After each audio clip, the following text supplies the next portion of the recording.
of what these implants have to do so we can hear. This, getting back to this one, this is the cross-section, and what he was describing is this little corti, organ of corti, which seems to be where all the magic takes place. These are the hair cells that the movement of these two, whatever you want to call them, organs are what creates the electrical pulses that goes down to your nerve cells or to your brain. When you have Meniere's, pressure builds up in here or here, and this membrane here is ruptured somehow, and it pollutes the two liquids are polluted then, and it destroys your ability to hear anything. These organs or cells along here, the gray ones, are the ones that generate the perilymph fluid. And I'll show you a slide here of the basilar membrane on the next one. I hope.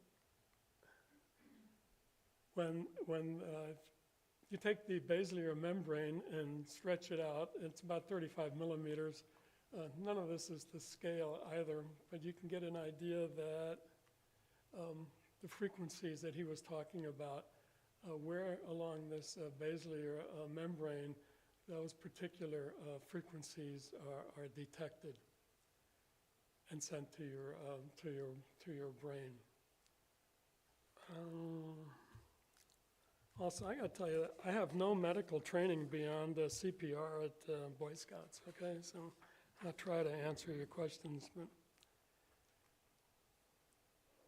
whoops. Yeah, I tried to get you a better cross-section of, this is a top-down view of what a cochlea would look like. And the two channels, or three channels that we just talked about, are the blue and yellow ones. And this is the basilar membrane. And what's going to happen with the implants, they go through this lower tunnel, the tympani channel, and if you can go look, you'll have to go look on the internet. There are some movies there of showing the implants being threaded into the cochlear, which is kind of, it's kind of cool. So I don't know if there are any questions I might be able to answer. No. An implant, is that one piercing of your skull, or are they like having to put a whole bunch of different connections in?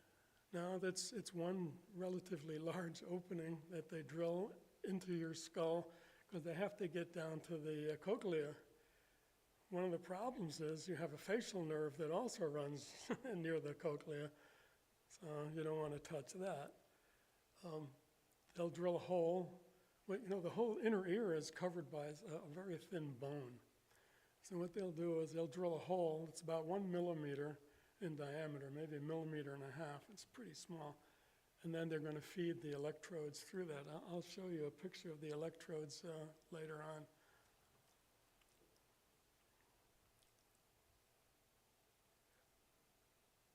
A little bit of a history. I won't bore you too much with this. In 1957, somebody came up with a single channel implant, and you can imagine single channel is not going to give you much hearing, right? Then in 64, the first cochlear implants were done in Stanford. In 1970, this is probably a pivotal point. This guy, Adam Kisaya, he was an instrumentation engineer in Cape Canaveral, and he was interested in this hearing, and he came up with an idea that apparently was the template for the modern multi-channel implants. And he sold his rights to that. I didn't investigate that at all.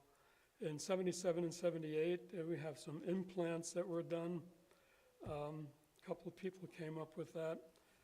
And in 85, the FDA approved these, 4 of these manufacturers for the United States.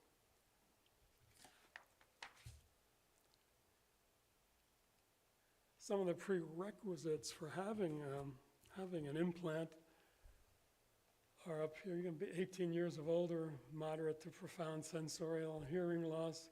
That means it's just the hairs that are destroyed. You don't have any kind of genetic problems. There still has to be that channel from your cochlea out to your auditory nerves. Then, whoops. They did say that they would rather have these for children done like before they were 2 or 3 years old, because your hearing and speech starts to develop right away.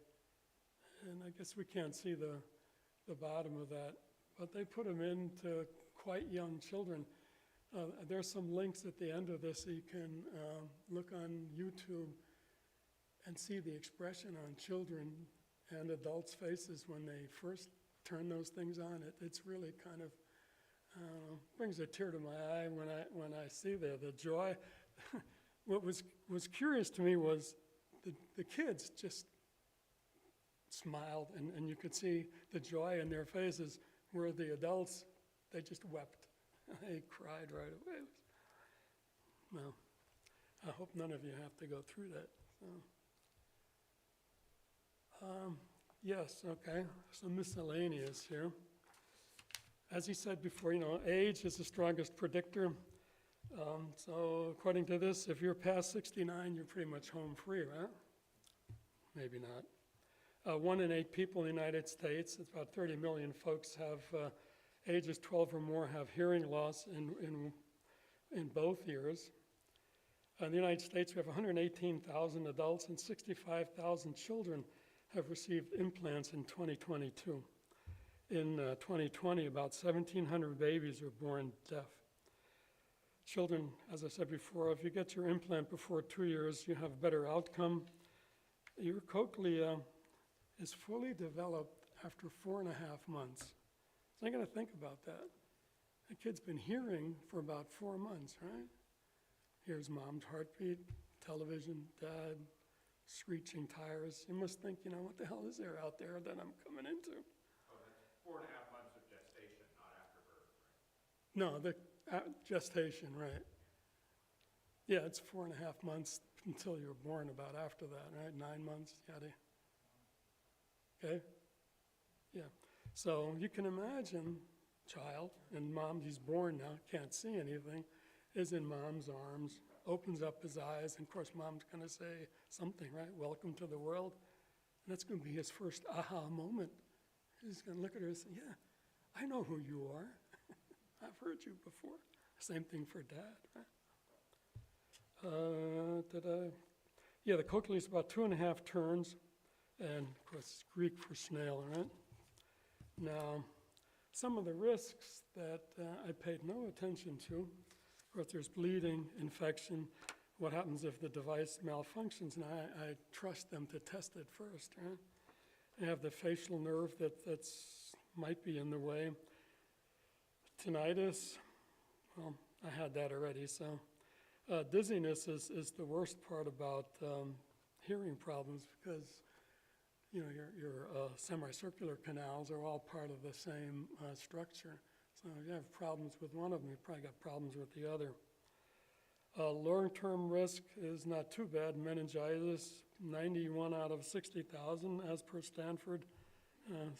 70 people died. I don't know. If you're one of them, the statistics don't mean anything, right?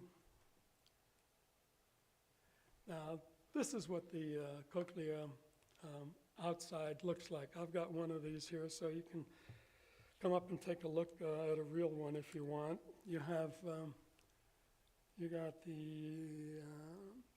there's a magnet here, and there's a magnet under your skull also, and it's powered through RF radio frequencies from this battery. You can get either one with button cells or lithium charged battery, and all of the chip and the software is in here.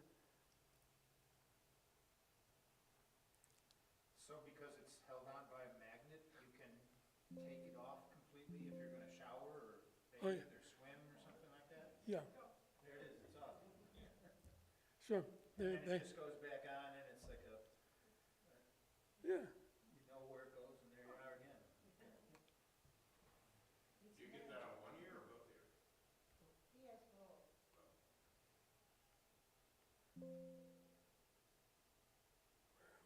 yeah, where was, oh, we were,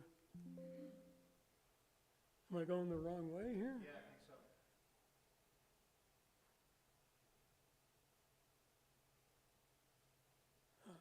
Okay. Yeah, so we, long-term risk, okay, yes. And this is the part that is under your scalp. I had a blank, they give you well, they gave me the blank. They use that to make sure that the little cavity that the doctor's gonna create in your skull is the right size, because we don't want this thing moving around very much inside your, under your scalp. So it's about the size of a quarter. Darn it, sorry. And this is the part that's going to go into your cochlea. I don't know what happens to this. Maybe it's just a spare that's in there that I don't know about.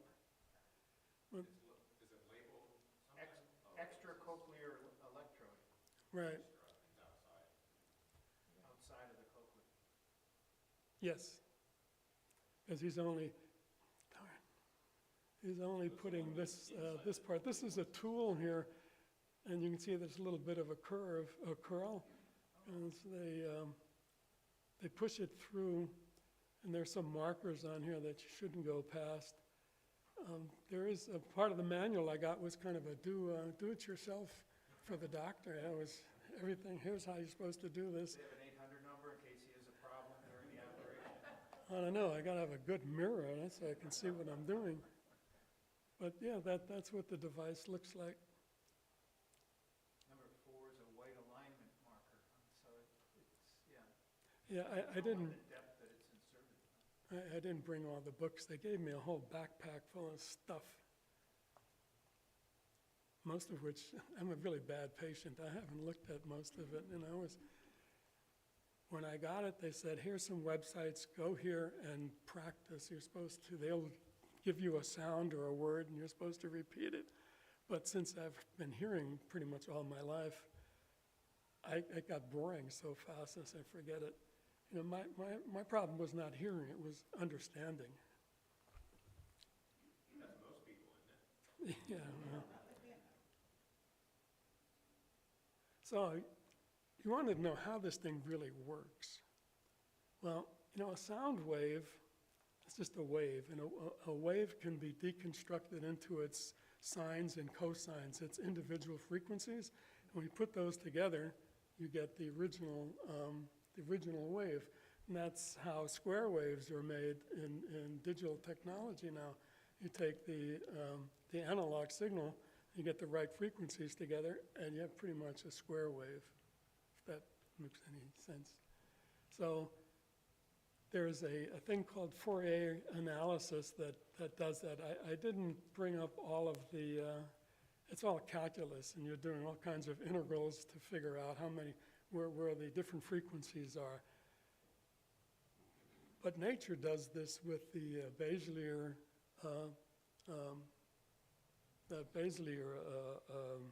thing we just saw, the blue and orange slide. The membrane itself has different physical qualities as it works its way through the cochlea. So there's only certain parts of it that are synchronized with certain frequencies, and that's how they do the separation that the software has to do now for the implant, because it's breaking down whatever you hear into groups. I have like 22 nodes in my hearing aid, And it breaks those, the signals into 22 groups, and that way it knows which electrodes to send a signal to, and then that's sent to your brain. So it's kind of nature's biological Fourier analysis business. It's, if you really want the nitty-gritty that Mr. Kim didn't get into, you can go to this website, and there's like a 27-page dissertation with about 2 or 3 pages of, what do you call them, references to people that had something to do with this. And it gets down to the nitty-gritty, the strength of the electrical signal, all the biology of what the membranes are made out of. A lot of it, I didn't understand a lot of it. Things to be aware of, and other things that I was never aware of. You can't have this diathermy below your neck. I can't do electroconvulsive therapy. No electrosurgery with whatever monopolar instruments are. No ionizing radiation. No neurostimulation. I think there's a thing that says you can put something on your head that will feed an electrical signal into your brain that's supposed to boost your cognitive abilities. Anybody hear about that? Huh? Magnetic cranial stimulation. Yes, right. I guess I can't do that. No therapeutic ultrasound. Got to be careful. The rechargeable batteries, no silver oxide batteries. Lithium ion can burst into flame if hot. Now, there's a comforting thought, right? As they say, well, you shouldn't wear these at night because you never know what could happen. So I asked them, well, they want me to get one on the other side. I've been refusing that because I can still hear something on this side. But I asked them, well, okay, if I get 2 of these and I sleep, I'm deaf. I can't hear anything. What do I do then? I might be able to smell fire, but noise?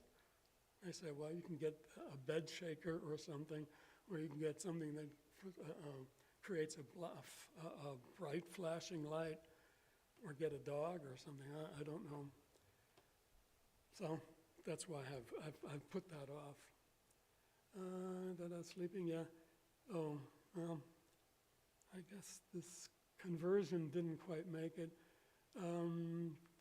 Sound quality, if you're within close range of a radio or a television station, you might have a problem. Mobile phones might have a problem.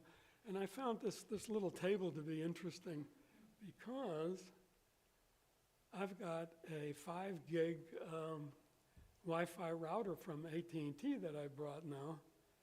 And I don't know how many watts it puts out. But if I'm not careful, I got to stay, 23 feet away from that thing? Now, I've played around with it and nothing's burst into flame. So, I don't know, it's kind of weird. Here's something to think about. Let's suppose you gave birth, you and your wife gave birth to a deaf child. What will you do? Will you opt for an implant for your child, knowing that you may never be able to speak to that child? Because if you were deaf from when you were born, you probably don't have the verbal ability to really speak, right? So, do you do that? I don't know. I mean, for us that hear, I think it's probably a no-brainer. Yeah, I'm going to do that. What they're worried, the deaf community, what they're worried about is that as more and more people get these implants, their group is eventually going to disappear, because everybody will have an implant. So, don't know. I've seen in my life now, here in this area, maybe 3 people with implants. There was one older kid at a Jewel, and I just saw, I guess, a dad with his child, and he had 2 of them. And my kid's dentist said his kid was born that way, and he has an implant. You can't tell that he has no problems hearing. Yeah, there are some places to look on YouTube. So I found that scientists, they know there are animals like chickens, they regrow their hair cells. So scientists are unraveling how that works. It may be the MIT and Harvard folks here have somehow gotten this to work. I'm not sure if it's in people or in test animals, probably test animals. But that's something that's coming in the future. We may not need the hearing aids at all if we can regrow the cells.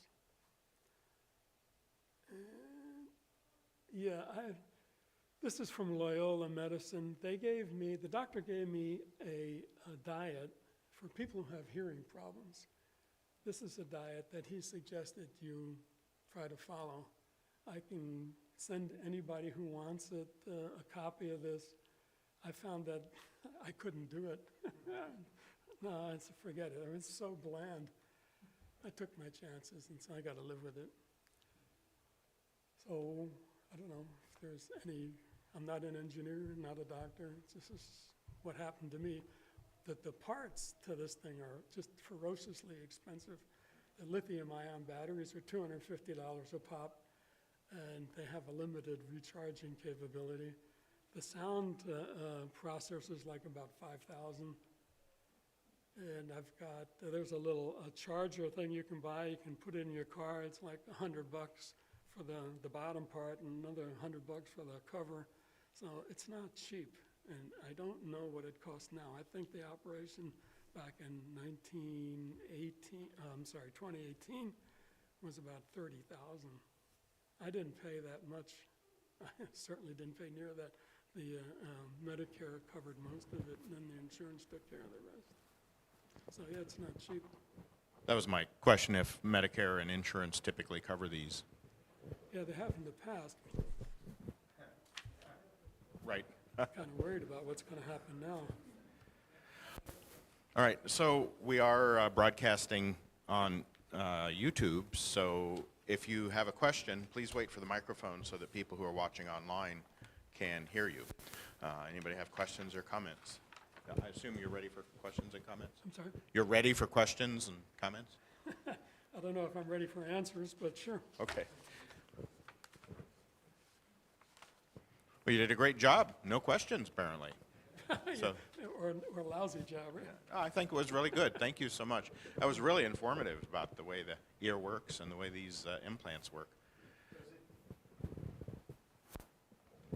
Does it cover almost all hearing loss fixed by cochlear implants, or? No, the frequency range is about 200 to 8,000 hertz. That's like a landline telephone. So symphonies are, forget it. I'm not going to symphony. And the music, I just have memories of music from the 70s, 80s, but quite often I'll listen to music and there are no lyrics. So all I hear is the background, or the other way around. I hear the lyrics and no background. So it was kind of weird. One thing that happened to me, which is very strange, I have one of these wind chimes, one with the tubes. So it broke because they just give you a crappy little line. So I'm in the garage and I'm rewiring this thing, and I tap on this one tube and there's no sound. I said, what the hell? Is it solid? Is there something inside there? That this thing is, well, the other ones work, and I'm tapping on this and there's nothing. Well, I finally realized, Missing that frequency. yeah. So and a friend of mine, his voice, it's really hard. And I feel sorry. I have to keep saying, John, you got to repeat this because, I'm not getting what you're saying. And people have to speak more slowly. I ask everybody, can you slow it down a little bit? When I try to go to customer service, anybody that's gone to customer service for anything, it seems like it's all outsourced to India. And I'm sorry, I try to be prejudiced. They speak in a cadence and a frequency that I find really hard to understand. So I ask me, you gotta slow it down, buddy. All right. Yeah, music lyrics, if I know the song, I can hear the lyrics. If I don't know the song, I can't hear the lyrics. Yeah. Some speech patterns are hard. A lot of TV we watch a lot of shows from PBS, they're British. I'll start by watching closed caption. Once I learn the cadence and the inflections, then I'm hearing it. But I have to start with closed captions because I got to be able to tune into that. So it's a constant learning process. I mean, I got my first one in 2012 and second in 2016, and I'm still learning. So. Can you describe the process of what it was like when you first heard again? Yeah, what was it like when you first heard again? Well, since I had hearing before and I had hearing in the other ear, it really wasn't that, it let me hear better, much better. And then it actually got worse because I was starting to lose the hearing in the other ear, in my left ear. So that's why I went and had the second one done. Medicare paid for the first, I paid for the second. She paid. So. All right, before we wrap up, I'll take your question in a second. I just wanted to let everybody know our Science Sunday schedule for March is going to be a little different. Am I remembering correctly? We're not doing the first Sunday in March. That's right. I think there's a special meeting in here in terms of church comedy or policy or whatever that they're having, and we decided to have it the second and third Sundays in March. Second and third, or Maybe it's the fourth, there's the third and fifth, right? I think that's right. I think we're planning on the third and fifth Sundays in March. I'll make sure I put things out to people on that as well, too. And I'll announce it on our Humanist Group meetup page as well. Yeah, so I was just trying to make sure I understand the mechanics of, like, so there's the exterior part has a microphone that picks up sound, and then it's transmitted by the. Right, there's a microphone, and there's a processor in there that's going to separate the signals coming in, and then it sends the signal to the electrodes in the cochlea. And it induces a voltage that yeah, does the action. yeah, exactly. I mean, from what Kim was saying, it's not just a single impulse. Apparently, the software can not only understand the frequency, but it also understands the amplitude, because there were the inner cells and the outer cells, right? The inner cells were doing just actually the hearing or the frequency itself, and the amplitude and volume was taken care of by the other three, the outer inner, I forget. Well, I mean, microphones do a lot of that automatically, basically, just with the way microphones work. Yeah, but the microphone is just taking in if I understand what you're asking, it's just taking in the sound that then gets broken up into these 22 electrodes.